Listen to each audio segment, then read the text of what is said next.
So plainly put, according to Freud, we are absolutely f***ed.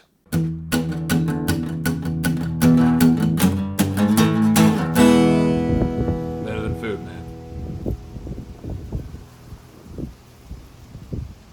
Good morning, everyone. Welcome to Better Than Food Book Reviews. I'm your host, Clifford Lee Sargent. Great to see you as always. Hope you're doing well. Get that coffee. Delicious. Peruvian today. All right. Today is Civilization and Its Discontents by the Austrian neurologist and psychoanalyst, the founder of psychoanalysis, Sigmund Freud, published in 1930. This book was a gift from my friend and longtime viewer Marcel H. Thank you very much, Marcel. I truly appreciate it. This review will contain the big spoiler in the end, which is Freud's diagnosis of civilization. Because it's so relevant, it's almost irresponsible to exclude it from this review, especially at this historical point in time, and I'm not even sure it's a spoiler. But in the manner Freud leads up to it in the book, it does have the impact of a revelation, or at least it did for me. And while it's such a sweeping suggestion, I just can't help but feel it very well might be true, you know? This is the first book I've ever read by Freud, and it's extremely overdue.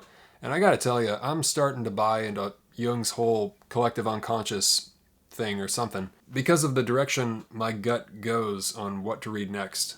It seems tapped into something. What I seem to gravitate towards just feels way too relevant. And it doesn't always feel like I'm consciously going for that. Maybe I am, but who knows. Freud, interestingly, did not buy into Jung's whole theory of the collective unconscious. They had a falling out, and it's a very interesting story, but that's for another day. I will say that one of the things that led to their falling out was Jung's interest in the occult and mysticism, right? Freud wanted to preserve the scientific integrity of psychoanalysis, although by modern standards he was still far from being able to prove his claims. But this book, for me, probably could not have been timed better. I personally suspect that Jung was onto something, but so was Freud. Just different approaches, very different approaches. Starting off almost deceptively simple, Civilization and Its Discontents is a book that grows in intellectual density as one reads it. So that by the end, at least in my case, I was reading and rereading it at a glacial speed, trying to understand Freud's system of the ego and superego and their complex relationship, especially as it pertains to guilt. I suggest you take your time with it, though much of it is accessible. Initially, I was mildly shocked. I was like, oh, this is Freud? Wow, he's so readable. I mean, say what you will about his theories, the man did have a true gift for writing. It's learned and lectury, but also witty, clever, wry, as well as dark, disturbing, and profound. In the past, I've read, enjoyed, and reviewed a couple of the great psychological pioneers. Carl Jung, a student of Freud, Erich Neumann, a student of Jung, and now, the Big Daddy, Sigmund Freud, a man who had a tremendous influence on modern psychology. There were others before him, of course, Wilhelm Wundt, for example, who is considered to be the actual father of psychology. But it seems to me that the most famous individual among all the pioneers of psychology may be Sigmund Freud. He's a household name. Over time, Freud has gotten a bad rap, not only because of the lack of empirical evidence to support his theories, but also because of his rigidness and insistence on neuroses often developing from repressed sexual instincts, as he says in this book. Freud believed that the sexual instinct, what he famously termed libido, was the fundamental powerful driver of human activity. Some might be inclined to write him off entirely because of this. After reading him, I would say not so fast. There's no question that Freud's ideas were immensely influential, and there's a good reason for that. They're impressive. His model of the psyche is recognizable to all of us. You know, the id, the ego, and the superego. Quick recap on that. The id is the untethered base instinct of the mind. The ego is the mind mediated by the world. And the superego is the conscience. This is a reductive description, but it gives you the basic idea. In Civilization and Its Discontents, Freud examines and explains their relationship in terms of the development of conscience, and very interestingly, in terms of the development of the emotion of guilt. Finally, Freud also believes that within the psyche there are two warring forces, two powerful instincts, the life instinct and the death instinct, which he calls eros and thanatos, respectively, the life drive and the death drive, self-preservation and self-destruction. A helpful source for this review was a terrific introduction in this edition by Christopher Hitchens, wherein, among his insights, he discusses the author J.G. Ballard's affinity for Freud, which to me was fascinating and not at all surprising after reading Ballard's Crash, or The Atrocity Exhibition. Crash, in my opinion, is one of the greatest novels ever written, and completely Freudian. Also, some time ago, Jordan Peterson gave a good lecture on Freud, which I'll link below, in which he made some important contextual points about Freud, noting that he was writing about sexual repression around the Victorian era, which was contending with the threat of syphilis and had no access to birth control. I thought that was valuable to keep in mind when reading him. It was a much more sexually repressed world for more than one reason. Civilization and Its Discontents was written later, but Peterson's lecture gives you a good idea of where Freud was coming from. So I'll give you a summary of the book.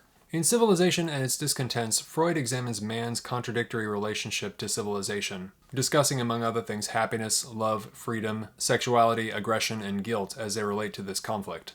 According to Freud, while life's purpose is a question answerable only by religion, which Freud vehemently distrusts, by looking at his behavior, man's actions are governed by a desire to be happy and stay happy, as Freud explains, to experience pleasure and avoid pain. This is what Freud calls the pleasure principle, and he believes that the purpose of a man's life is determined by activities related to it. According to Freud, as far as this being achievable in reality, to become and continue to be happy and or avoid pain, it is completely impossible and at odds with reality itself. Why? Well, there are three things he identifies as causing unhappiness. 1, our own mortal bodies. 2, the external world, nature.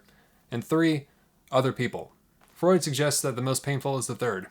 One thinks of the line from Jean-Paul Sartre in his play No Exit, hell is other people. I haven't read that one, but I should. Freud goes on to inform us that, while it's meant to protect us from the other three sources of unhappiness, civilization, ironically, also makes us unhappy. So Freud's thesis is that civilization, required to suppress man's instinctual, aggressive, and sexual desires for social cohesion, ironically will not allow man to become and remain happy, the goal of his behavior, at least in terms of the pleasure principle, because of the suppression of said desires. Freud believes that civilization itself obstructs the goals of humanity, which is composed of, this is what you want, this is what you get. So plainly put, according to Freud, we are absolutely fucked, both situationally and psychologically, as we inhabit a contradiction. We inhabit a doomed relationship, right? As many have called it, including Hitchens in the introduction, a paradox. Did I mention Freud was influenced by Schopenhauer? Yeah, Nietzsche too, big time. One thing you'll quickly notice while reading this book, Freud was a staunch atheist, highly critical of Christianity and religions in general, once in this book referring to them as mass delusions. So just a heads up. I got the feeling while reading Civilization and Its Discontents that it was Freud's diagnosis of civilization, as though civilization were his patient lying on his famous couch, outlining its desires, conflicts, and neuroses. This was confirmed, humorously in my opinion, near the end of the book, when he suggests his diagnosis of civilization itself, which is almost laugh-out-loud funny and seems to me, sadly, true. We'll get into it later in the review, so be sure to watch the whole thing. Civilization and Its Discontents certainly left me with many things to consider. While Freud's theories may not be true, or entirely true, that doesn't mean they're not useful tools for thought and reflection. So yeah, one of the things I found so valuable about the book was that it gave me pause to stop and ask, well, what do I think about these things? What do I really think, right? What do I think? Not what the world thinks, not what culture or civilization thinks. What do I think? And that's when I realized that I don't know. Because I have no idea what's going on inside me. We don't decide for our hearts to keep beating. Something works, yeah, like Freud's term, unconsciously. I don't really know half the reasons why I behave the way I do. In our rapid-paced, hyper-time-is-money civilization, right? I think these are questions that often go unasked. Or they seem so obvious that we don't even think about them, but when we actually think about them, they're tremendously complex. We're caught up operating on autopilot out of basic economic necessity, you know? All of us. To stop and try to get out of that framework and try to hear the small voice of myself that has been buried beneath layers of automatic responses, that's been conditioned and suppressed from routine and socioeconomic anxiety, I don't often hear it anymore. And so, therefore, I don't know myself entirely, or as much as I'd like to. I think all of us would like to know ourselves more. Well, maybe not everybody. There's probably people who are trying to get far away from themselves, you know. Actually, maybe most people are trying to get far away from themselves. But then they're going to try and get away from other people too, because other people, you know, as Freud says, the most painful source of unhappiness is other people. Try and get away from yourself. Try and get away from other people. Where do you run? I guess you buy a dog, right? Or something. Yeah, but that's a frightening thing, not knowing all of yourself.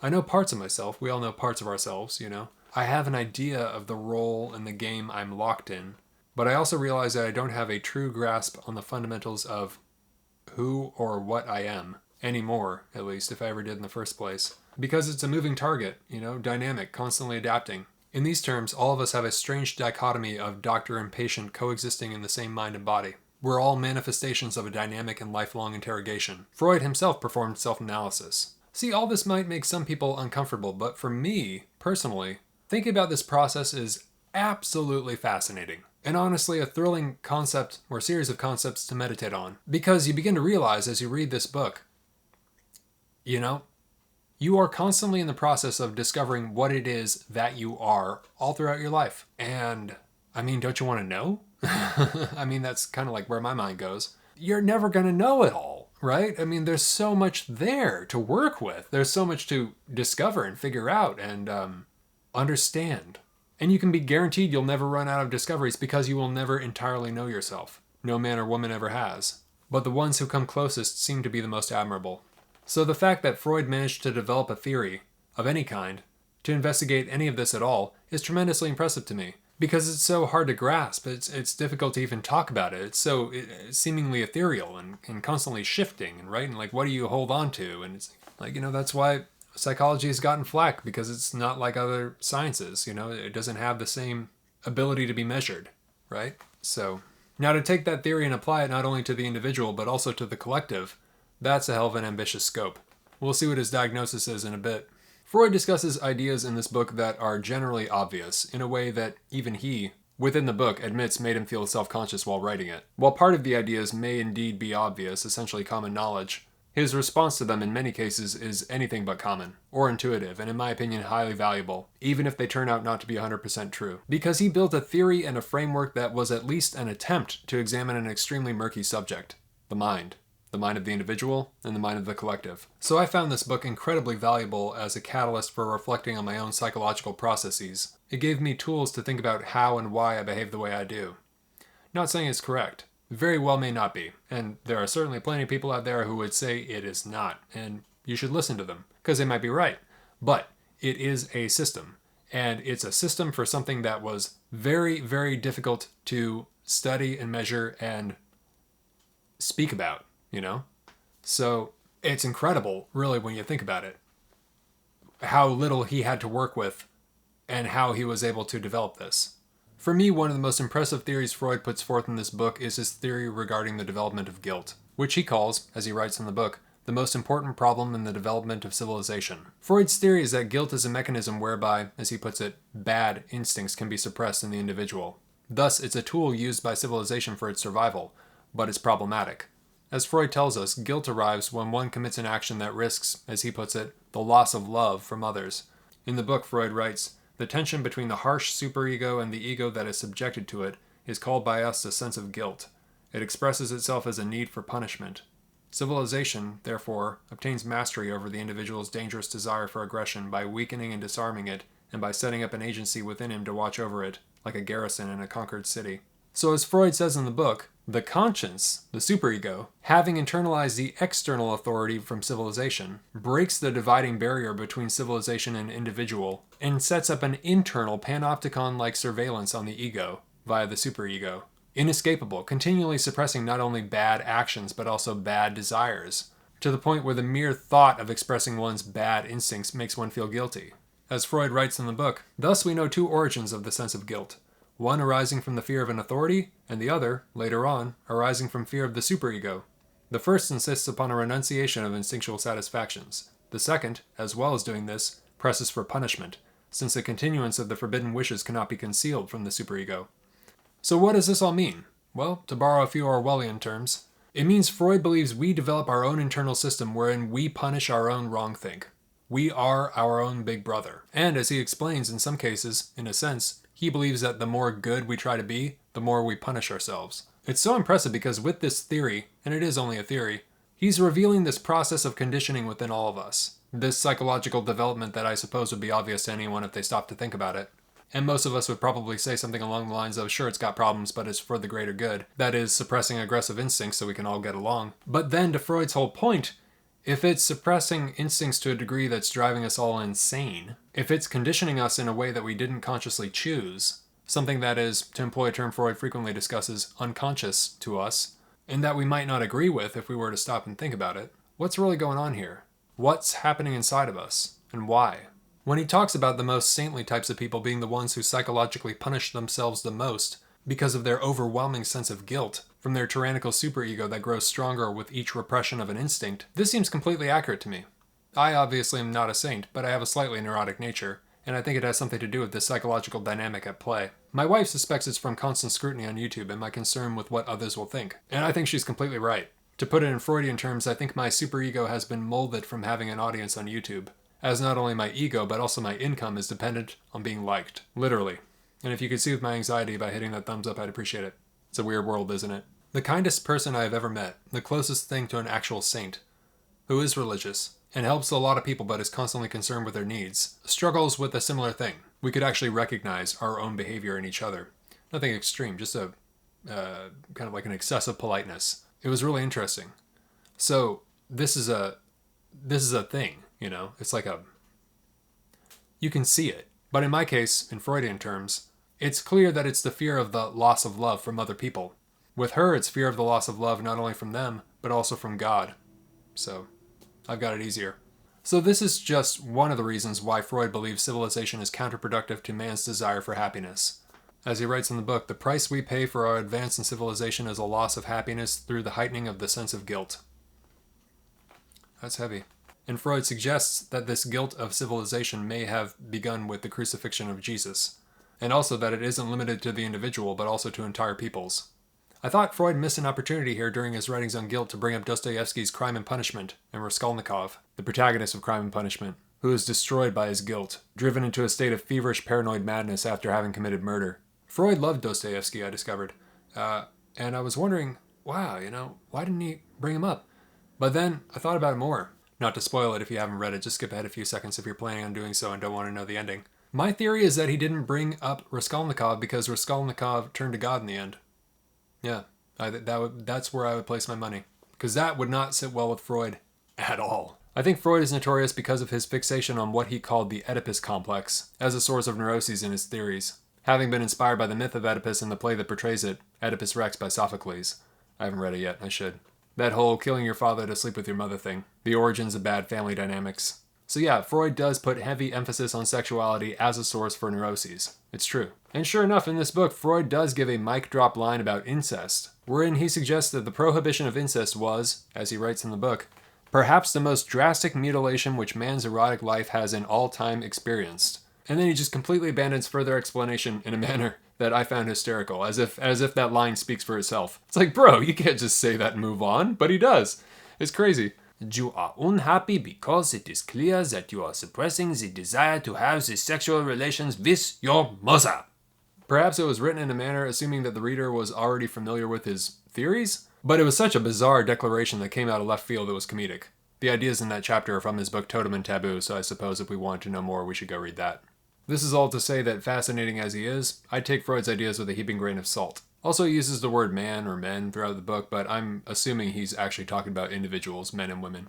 While Freud's methods and theories are certainly controversial and remain mostly unprovable, overall, in his own way, he was trying to improve the mental health field. Modern life presents a lot of difficulties, and if you're feeling overwhelmed and struggling with your mental health these days, you are certainly not alone, and there are tools to help with that. Some of my preferred tools would be eating properly, getting enough sleep, exercise, reading, and another tool is therapy, which is why I'd like to tell you about the sponsor of today's video, BetterHelp. BetterHelp's mission is to make finding therapy more affordable and accessible, which is helpful because finding the right therapist could be tough given the slim options in your area, especially if you live somewhere rural or in a small town or if you travel for work. But unlike many things these days, they make finding a therapist easy because it's online, it's remote, and by filling out a few questions online, BetterHelp can match you with a therapist in as little as just a few days. And it's easy to get matched with a therapist. There's a link below in the description. It's betterhelp.com/BTF. Clicking on that link helps support the show, but it also gets you 10% off your first month with BetterHelp, so you can try them out and see if it works for you. And I sincerely hope it does. And because finding the right therapist is a little like dating, if you don't initially fit with your therapist, which is a common thing in therapy, you can switch to a new therapist at any time at no additional cost, without having to worry about health insurance or who's in your network or anything like that. So if you're struggling right now, and let's face it,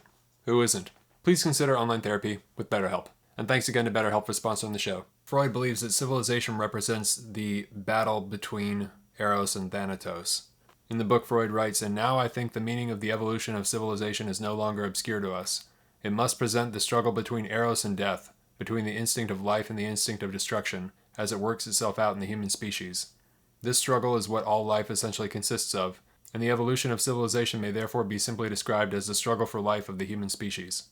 So he's saying that the same war that's happening on the micro inside of us as individuals between Eros and Thanatos is happening outside of us on the macro as a civilization. So that's what Freud is saying, civilization is necessary in order to curtail the death instinct, thanatos, self-destruction, but it also suppresses the life instinct, eros. So there's the issue. This idea gives you the feeling of being swept up in this tempestuous cycle, wherein you're left wondering how on earth would you begin to try and change not only your own nature, but the nature of the world around you. It gives one a heavy sense of doom. If you take nothing else from this review, remember this sentence Freud wrote in this book. Instinctual passions are stronger than reasonable interests. In this book, Freud shows us that there are unconscious forces, ancient, volcanic primal energies lurking beneath our little islands of self-knowledge. And if we don't listen to them, if we ignore them, if we ignore our aggressive and sexual instincts and we ignore their repression, we do so at our own peril, not only as individuals, but also as a civilization. Take, for example, what rose to power shortly after Freud wrote this book. The historian Peter Gay, in his essay following the book, Freud, A Brief Life, another helpful source for this review, describes civilization and its discontents as, and I'm quoting Gay from his essay here, a disillusioned look at modern civilization on the verge of catastrophe. Gay then informs us that in 1933, Hitler became Chancellor of Germany, only 3 years after this book's publication. So not long after Freud wrote this book, the world was introduced to the Nazis. So Freud indeed had reason to be, as he's often called, pessimistic. He called it, Freud himself was Jewish, and he and some of his family narrowly escaped. But very tragically, 4 of his sisters, who stayed in Vienna, died in the Holocaust. Hitler was playing to a defeated people whose power was suppressed, and whose desire for revenge, for empowerment, was raging below the surface. That didn't just happen, right? There was something aggressive, right, to use Freud's term, within the human condition that he unlocked. Freud might say he unlocked the aggressive instinct en masse, and probably, to use another one of Freud's terms, thanatos, the death instinct, the death drive. And of course the result was something more horrifying than anything seen before or since. And it can happen again, and it can happen worse. But it won't look the same. We probably won't be able to see it, because we don't know how it developed and we don't know what we are. That's a danger. And overall, it seems to me that this is the most important thing that Freud shows us. We don't understand ourselves. We don't know what kind of damage we're capable of, to ourselves and others, not only as individuals, but also as a civilization. We can't even form a proper civilization to meet our needs as the individuals who make it up. In fact, according to Freud, civilizations themselves might share the same problems of the individuals it's composed of. Which brings me to the tremendously significant idea this book wraps up on, that it was leading up to the entire time. I am not sure Freud was the first one to say it, but I feel like he must be one of the most well-known figures to do so. If you read them, you'll notice that often the psychological pioneers study the development of behavior not only within the individual, but also within the collective, and often highlight the similarities of their development, and obviously Freud does this too. In the last chapter, Freud writes, "If the development of civilization has such a far-reaching similarity to the development of the individual, and if it employs the same methods, may we not be justified in reaching the diagnosis that, under the influence of cultural urges, some civilizations, or some epochs of civilization, possibly the whole of mankind, have become neurotic?" So with that, Freud is suggesting, not asserting, but suggesting, that not only can individuals become neurotic, but civilization itself can as well. It's a stunning idea as far as I'm concerned, as it was so timely it's frightening. But just think about it in terms of our current civilization. How can we tell if our civilization is neurotic? Well, open up a tab in your browser, go to your preferred news site, read the headlines of the first 3 articles, and tell me we're not neurotic as a civilization. I'd wager this exercise will have a similar effect no matter where you're located in the world. It's clear. He's right. We're nuts. Who the hell is driving this car, right? This book is terrifying. So for me, Civilization and Its Discontents by Sigmund Freud wasn't just an interesting book. It was extraordinary. He is an incredible mind. Better than food. 5 out of 5 coffees. So what did I dislike? Well, there is a tone of arrogance in Freud, for sure. I think he wanted to be the big daddy, the authority, And this hubris may have been the reason for some of his oversights or lack of nuanced thinking. At the same time, it's obvious that he was an authority. Historically, the authority of the field of psychoanalysis. And his work and contributions are something to marvel at. So you should read it. Anyone interested in psychology or psychoanalysis or the study of the mind, or if you like Carl Jung or Erich Neumann like I mentioned, or if you're a fan of Dostoevsky or Kafka, check it out. Interesting irony here. While thinking about Freud, I had that line from Beethoven's Ode to Joy stuck in my head. Freude. If you add an E to the end of Freud, you get Freude, which means joy in German, ironically, considering Freud is often called pessimistic. And with that, coffee time. For those of you who are new, thank you very much for stopping by and watching the show. I take the names of all the patrons who are financially supporting the show on Patreon and I place their names in this mason jar. And for every review, I pull out a name. And whoever's name I pull out, I send a hard copy of the book I'm reviewing, plus a bag of coffee, roasted by yours truly. And the coffee is delicious. Trust me, I'm a complete snob. Currently from Brazil. If you would like to get in on that and help support the show, I sincerely appreciate it. Thank you very much. You can click on the link below or go to patreon.com/booksofbettherthanfood and the tiers start at $5 per video. I currently make about 3 to 4 videos a month on average. Please don't forget to set a monthly limit if you're on a budget. Though if you do set a limit, please allow for at least 3 monthly charges in order to get the video call perks. That's for the $10 per video plus tiers. In addition, for becoming a paid patron, you'll get access to all this cool stuff. And international shipping is included. However, unfortunately, I can't send coffee to the UAE or Qatar. Thank you so much to all my patrons for helping me keep this thing going. It really means a lot, and best of luck. Okay, here we go. Malik V. Thank you very much, Malik. Really appreciate it. You're going to receive Civilization and Its Discontents by Sigmund Freud, plus a bag of coffee, roasted by yours truly, and I hope you love both. Cheers. Please subscribe if you haven't already, and hit the thumbs up if you enjoyed this, and always remember, die reading. Alright, great to see you as always. Take care of yourselves. Have a good night. Talk to you soon. Ciao.